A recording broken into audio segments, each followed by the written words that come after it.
My gut says Clinton. Don't care. He only wants me to be a public liaison administrator on an advisory capacity, which stinks. 6 p.m. Central. At Red Lobster, Betty orders surf and turf. Jill orders a dish called steak fried rice. What have you been up to after school? Betsy asked. Kevin McDonald was there. When he's not working or studying, he's sitting around moping. Kevin McDonald said, I really can't wait for spring break. Well, I talked to the head chef at Abuelo's in Phoenix. He's arranged to cater our favorite on the jet from Phoenix to Austin. You know, man, it's a shame that JR is not going to be at the swimming meet. To be an actual swimmer there. 7:50 p.m. Jim and Greg leave WBAP studios in the freezing rain and climb into the rental 1994 Chrysler van to take the journey back to Gainesville, Texas. 8 p.m. Betsy drives JR and Kevin back to the dorm so they could pack some stuff. And then Kevin would take JR in his car back to the Hendrick family condo. 4 a.m. February 25th. JR wakes up early. He opens his email to learn that Dr. Lowell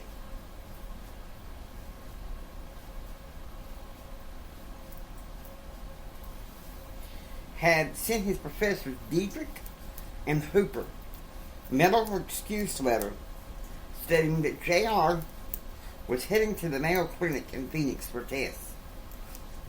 5:30 a.m. JR and Kevin climb into his Jeep, Kevin's Jeep, and drive to Lubbock International Airport. 6 a.m. At Granddad Swain's personal hangar, 5 men board the plane. Okay, get on board, Betsy said. They climb onto the Gulfstream II. The pilot starts the engines, and the plane leaves the hangar. 6:20 a.m. The jet carrying JR, Betsy, and Kevin taxis down the runway at Lubbock International Airport, heading for Sky Harbor International Airport in Phoenix. 6:40 a.m. Claude pulls out in front of the ranch that Jim had directed him to in Gainesville. Alright, what is this? Claude demanded. It's a thing that could benefit you when you start to run my company, Jim said. Okay, and who's the guy? Jim knocks on the door. A woman in her late 30s with reddish brown hair answers the door. Yes? Claude was grinning ear to ear. Hello, ma'am.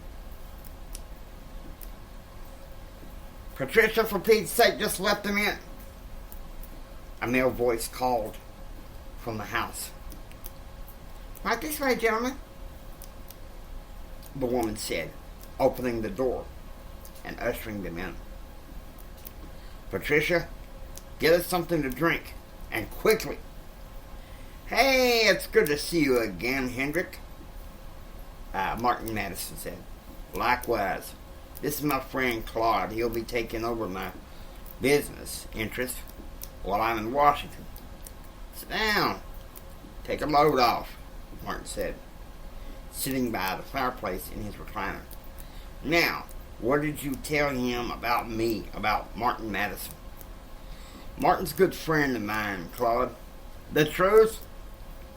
Martin is a venture capitalist who saved my butt. when I almost mortgaged the ranch 10 years ago. Oh, Claude said in disgust. And some people who are close to me, they're telling me they sold me a field. My cousin, you met him, Hendrick. Well, he's selling his oil field to me. Why'd you call us? Jim asked. I'm giving it to you, Martin said. You know I don't take charity. This is a favor. From a friend. Or does friendship mean nothing these days? Nothing anymore. Okay then, what's the deal? Claude demanded. My cousin Francis. He's moving to Miami this morning. And he's giving me the files. And the deed and everything. Now, there is a rig near the airport. I have a man watching at the rig. When you get there, you'll hand the files. You'll hand the files over to him, and the rig is yours, Martin said, clapping his hands. Claude mocks him by clapping his hands. How much is the sale? Huh? They sat and talked about the sale, drinking coffee and smoking cigarettes. 9 a.m. Mountain. Jer and Kevin had been in the examining room for about half an hour when Dr. Waller walked in. Let me ask you something, Mr. Hendrick. Have you had any infections since your visit with the doctor in December?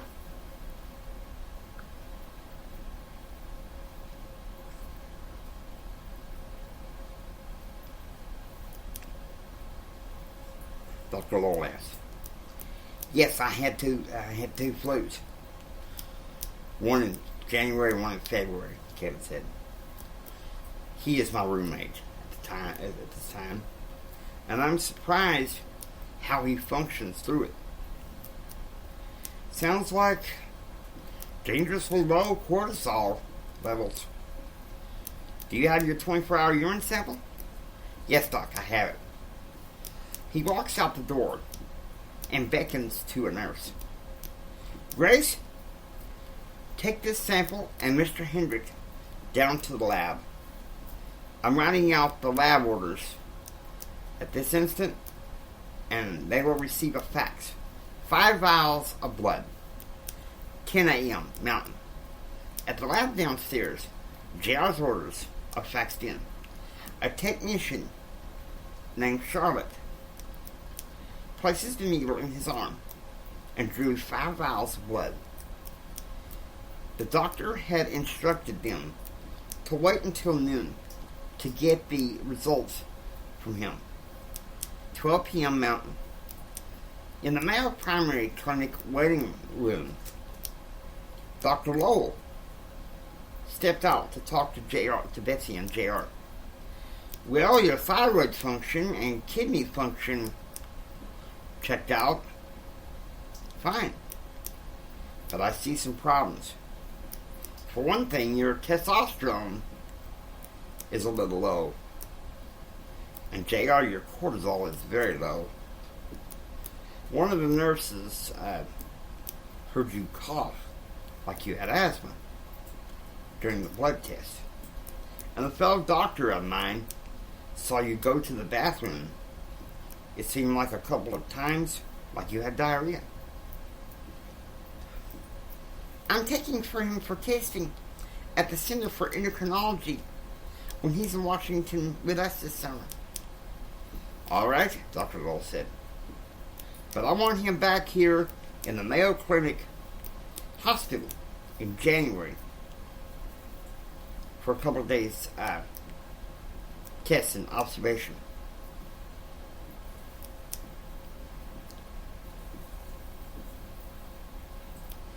I will have someone bring him here on his birthday, 12:25 p.m. The plane taxis down the runway for the second leg of their trip, which would take them to Austin. for JR to watch the competition against UT Austin and Texas State University. JR's mood is morose because he wouldn't be able to swim with the team. But he's happy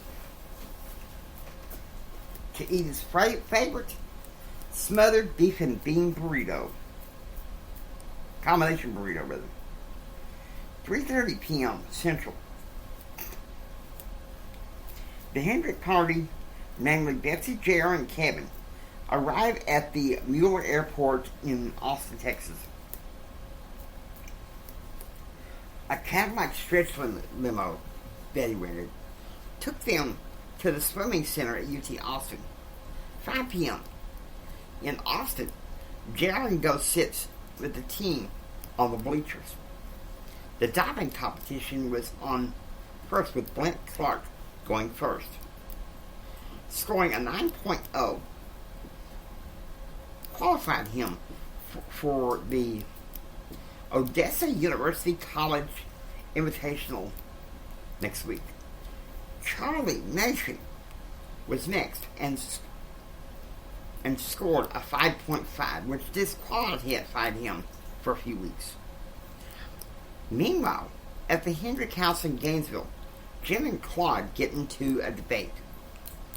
I told you he's a venture capitalist. Something you have in common with him. Claude, Jim said. Yeah, well, something about that ranch. Just seems so rustic and plain, Jane. No artifact, no statue of Mary. But yet his wife says they're Anglican. Anglicans aren't Catholic like you, Claude. Then he needs to name his price, Jim. I said let me be the judge of that. 8:51 p.m. The Gulfstream jet departs from Mueller International Airport, bound for Lubbock International Airport.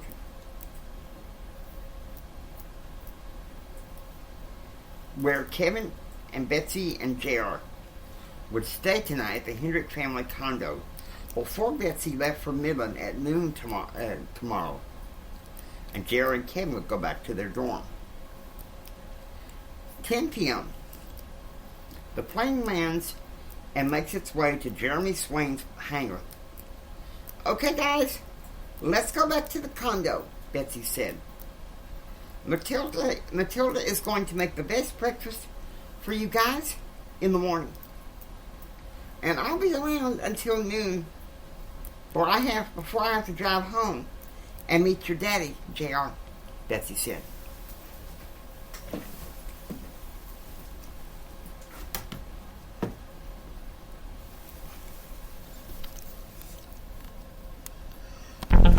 Hope you enjoyed listening to J.R. Hendrick Texan Consort. If you like what you hear, please subscribe, become a part of the adventure. It's J.R. saying until next time, take care and get ready for the rest of the story.